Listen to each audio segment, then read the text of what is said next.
Bismillahirrahmanirrahim. Assalamu alaikum students. Welcome to A Foundation School System. This is class 10 physics and today we are going to solve numerical problems of unit 10. First of all we move towards 10.1. 10.1 says that the time period of a pendulum is 2 seconds. What will be its length on earth? What will be its length on moon if Gm is equals to Ge by 6 where Ge is equals to 10 ms minus 2. तो इस question के अंदर हमें जो है वो time period given है simple pendulum का। तो सबसे पहले सॉल्यूशन में जो है वो हम गिवन लिखेंगे। गिवन डाटा जो है वो हमारे पास क्या है। तो गिवन डाटा के अंदर जो है वो हमें सबसे पहले जो चीज गिवन है वो है time period of pendulum that is t is equals to 2 second. And the next thing is Ge is equals to 10 ms minus 2. तो Ge की जो वैल्यू है वो हमें गिवन है 10 मीटर पर second square. The third thing is that is Gm is equals to Ge by 6. तो यहाँ पे Ge की वैल्यू जो है वो 10 मीटर पर सेकंड स्क्वायर है। तो यहाँ पे आप ये वाली वैल्यू पुट करेंगे तो जो Gm है वो आपके पास आ जाएगा 1.6 मीटर पर सेकंड स्क्वायर। Gm की जो वैल्यूज हैं वो हमारे पास आ जाएगी 1.6 मीटर पर सेकंड स्क्वायर। अब हमने जो चीजें फाइंड करनी है what will be its length on earth, length of simple pendulum on earth, ये चीजें वो है जो कि हमने फाइंड आउट करनी है। L इज फाइंड करनी है and what will be its length on moon, Lm length of simple pendulum moon के ऊपर जो है वो दो वैल्यूज हमने फाइंड आउट करनी है। तो फार्मूला जो हम यूज करने जा रहे हैं वो सिंपल पेंडुलम के टाइम पीरियड का फार्मूला है that is t is equals to 2 pi square root of L by G। इस फार्मूले को थोड़ा मॉडिफाई कर लेते हैं। हमने L को सेपरेट करना है तो L स्क्वायर रूट के अंदर आ रहा है तो सबसे पहले आप स्क्वायरिंग करेंगे, squaring on both sides that is t square is equals to 4 pi square L by G। यहाँ से हमने L को सेपरेट करना है तो जब हम L को सेपरेट करेंगे तो L is equals to G इधर डिवाइड हो रहा है इधर जाके मल्टीप्लाई हो जाएगा तो G t square and 4 pi square इधर L के साथ मल्टीप्लाई हो रहा है डिवाइड में जाके 4 pi square हो जाएगा। तो ये वो लेंथ का फार्मूला है जो कि हम यहाँ पे यूज करेंगे और उस फार्मूले की हेल्प से हमने सिंपल पेंडुलम की लेंथ अर्थ के ऊपर फाइंड आउट करनी है और सिंपल पेंडुलम की लेंथ जो है वो मून के ऊपर फाइंड आउट करनी है। तो यहाँ पे हम अपना सॉल्यूशन करने जा रहे हैं that is Le is equals to Gt square Ge square divided by 4 pi square। यहाँ पे आपने वैल्यूज पुट करनी है तो Ge की value 10 ms minus 2 multiply by 2 second पर स्क्वायर डिवाइडेड बाय 4 into 3.14 का स्क्वायर। जब आप इस सारी वैल्यू को सॉल्व आउट करेंगे तो Le की जो वैल्यू है वो हमारे पास आ जाएगी 1.02 metre that is the length of the simple pendulum on the surface of the earth. Next जो है वो हम फाइंड आउट करेंगे सिंपल पेंडुलम की लेंथ मून के ऊपर that is Lm is equals to Gt square divided by 4 pi square Gmt square divided by 4 pi square। तो simply आपने वैल्यूज पुट करनी है यहाँ पे तो Gm की वैल्यू हमारे पास 1.6 मीटर पर सेकंड स्क्वायर है। t जो है वो हमारे पास 2 सेकंड का स्क्वायर हो जाएगा डिवाइडेड बाय 4 into 3.14 का स्क्वायर। जब आप इस सारी कैलकुलेशन को कैलकुलेटर के ऊपर सॉल्व करेंगे तो आपके पास length of simple pendulum on the surface of moon जो है वो आ जाएगी 0.17 मीटर। तो ये जो दो वैल्यूज है ये फाइंड आउट करने का हमें कहा गया था, हमने इन दोनों वैल्यूज को फाइंड आउट कर लिया। नाउ मैं move towards question next question. इसके जो बाकी क्वेश्चन है 10.1 के बाद 10.2, 3 और 4 वो बिल्कुल इसी फार्मूला को यूज करते हुए आपने सिंपल कैलकुलेशंस करते हुए उनसे सॉल्व करते हैं। अगर फिर भी आपको कोई प्रॉब्लम होती है तो आप कमेंट सेक्शन में मुझसे पूछ सकते हैं। Now let's move 10.5 It says that if 100 waves pass through a point of a medium in 20 seconds, what is the frequency and time period of a wave if its wavelength is 6 centimeter and calculate its speed? हमें जो है वो number of waves given है और wavelength जो है वो उन वेव्स की दी हुई है। तो सबसे पहले जो है वो हम गिवन की तरफ मूव करते हैं, हमें क्या चीजें गिवन है। तो नंबर ऑफ वेव्स जो है वो हमें गिवन है, दैट इज n, और वो है 100 waves. And the next thing, pass through a point of medium in 20 seconds। Time, जिस टाइम में एक मीडियम में से 100 वेव्स पास हुई है वो टाइम हमें गिवन है, तो इसको हम टाइम पीरियड नहीं ले सकते, ये हमारे पास टाइम होगा और इसको स्मॉल t से रिप्रेजेंट करेंगे and that is 20 seconds, that is 20 seconds. Next जो थिंग हमें गिवन है दैट इज इट्स वेवलेंथ। तो वेवलेंथ हमें गिवन है, उसको हम लैम्डा से रिप्रेजेंट करते हैं। Lambda is equals to 6 centimetre. आप इसको मीटर में कन्वर्ट करेंगे, डिवाइडेड बाय 100 करेंगे, तो ये आपके पास लैम्डा की जो वैल्यू आएगी that is lambda is equals to 0.06 metre. अब हम जो चीजें फाइंड करते हैं उनको मेंशन कर देते हैं कि हमने कौन सी चीजें जो है वो यहाँ पे फाइंड आउट करनी है।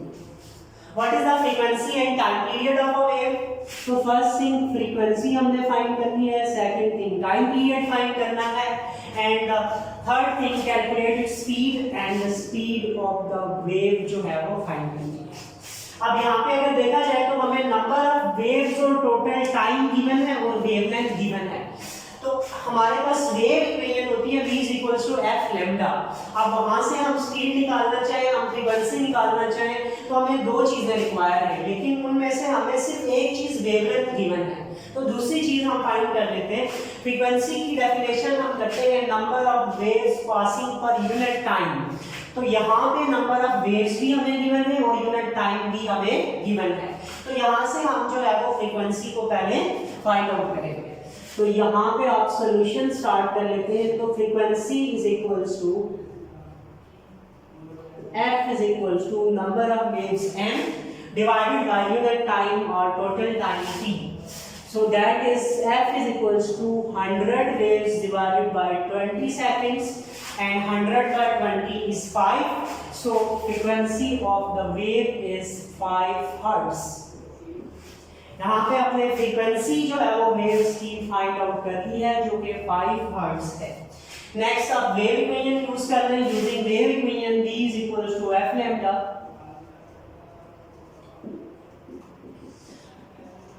v हमने फाइंड आउट करनी है, वेवलेंथ हमें गिवन है और फ्रीक्वेंसी हमने फाइंड आउट कर ली है। तो वेवलेंथ हमारे पास है 0.06 metre, frequency 5 hertz multiply by 0.06 metre.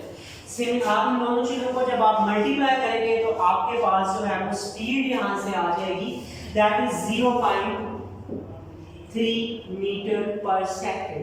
This is the speed of the wave. तीसरी चीज हमने टाइम पीरियड फाइंड करना है, तो फ्रीक्वेंसी का रेसिप्रोकल ले लेंगे। Very simple, t is equals to 1/f and 1/f is 1/5। तो यहाँ से जब आप 1/5 करेंगे तो टाइम पीरियड आपके पास आ जाएगा 1/5 hertz and time period t is 0.2 seconds. 0.2 seconds जो है वो हमारे पास यहाँ से टाइम पीरियड आ जाएगा। आप क्वेश्चन नंबर 6 और 7 जो है वो आप इसी मेथड से खुद से सॉल्व करेंगे। अगर आपको उन क्वेश्चन में कोई भी प्रॉब्लम होता है तो आप कमेंट सेक्शन में मुझसे पूछ सकते हैं। Now move towards question number 10.8। Question number 10.8 says that water waves in a shallow dish are 6 centimeter long. At one point, the water moves up and down at a rate of 4.8 oscillations per second. What is the speed of the water waves and what is the time period of the water waves? तो यहाँ पे जो है वो हमें length of wave given है। सबसे पहले गिवन लिखते हैं हम। गिवन हम जो है वो यहाँ पे लिख लेते हैं। हमें क्या चीजें गिवन है? Water waves in a shallow dish 6 centimetre long. तो length of water waves. Length of water waves given है जो कि हमारे पास लैम्डा वेवलेंथ होती है, तो so this is lambda is equals to 6 centimetre. आप इसको मीटर में कन्वर्ट करने के लिए 100 से डिवाइड करेंगे, that is wavelength is equals to 0.06 meter. At one point the water moves up and down at a rate of 4.8 oscillations per second. Oscillations per second में हमारे पास फ्रीक्वेंसी होती है, उसका यूनिट हर्ट्ज भी होता है, ऑसिलेशन पर सेकंड भी उसका यूनिट होता है, साइकिल्स पर सेकंड भी उसका यूनिट होता है, या वाइब्रेशंस पर सेकंड भी उसका यूनिट होता है। तो यहाँ पे जो दूसरी चीज हमें गिवन है that is frequency f is equals to 4.8 oscillation पर सेकंड भी आप लिख सकते हैं, या फिर आप इसको 4.8 हर्ट्ज भी लिख सकते हैं। हमने फाइंड आउट करनी है स्पीड एंड टाइम पीरियड, तो बहुत ही सिंपल है। टू फाइंड हमें v की वैल्यू फाइंड आउट करनी है और हमें time period of the water waves find out करना है। तो वेव इक्वेशन यूज करेंगे। सॉल्यूशन आपके पास बहुत ही सिंपल है, v is equals to f lambda, then v is equals to f हमारे पास 4.8 oscillations and lambda is 0.06 metre. तो मल्टीप्लाई करेंगे तो स्पीड की वैल्यू आपके पास आ जाएगी 0.29 मीटर पर सेकंड। नेक्स्ट चीज जो हमें फाइंड आउट करनी है that is time period. Frequency का रेसिप्रोकल ले लेंगे, सिंपल है, f is equals to time period find out करना है, t is equals to 1 by f, 1 divided by 4.8 hertz, और ऑसिलेशंस पर सेकंड भी आप लिख सकते हैं। तो टाइम पीरियड की वैल्यू आपके पास आ जाएगी 0.21 seconds. So this is the time period of the water waves. बहुत ही सिंपल न्यूमेरिकल था ये। आप क्वेश्चन नंबर 10.9 और 10.10 जो है वो बिल्कुल सेम है, इसी फार्मूला से सॉल्व होंगे।